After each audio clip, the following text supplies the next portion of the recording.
তারেক রহমান ক্ষমতায় আসার পরে মিষ্টি মিষ্টি আলাপ দিচ্ছেন, সুন্দর সুন্দর কথা বলছেন, রাকিব ভাই দেখা হলে বলেন যে আমরা এখন ভালো রাজনীতিতে ফলো করার চেষ্টা করছি।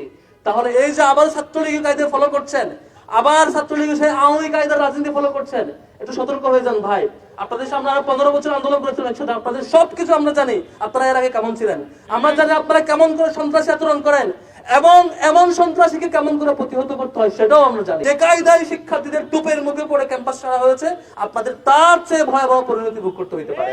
আপনারা সতর্ক হয়ে যান। তারেক রহমান সাহেব গত কিছুদিন ধরে তারা বলছেন শিক্ষা ক্যাম্পাসগুলোকে তারা সংস্কার করতে চায়, ভালো পথে রাখতে চায়।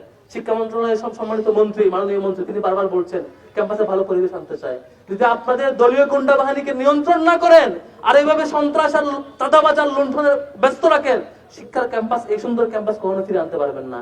বরং শুধু ছাত্রদল ডুববে না, বিএনপি কে সতর্ক করব, আপনাদের সুপিরিয়র প্ল্যাটফর্ম যে বিএনপি সহ তার চূড়ান্ত পরিণতির দিকে যাচ্ছে।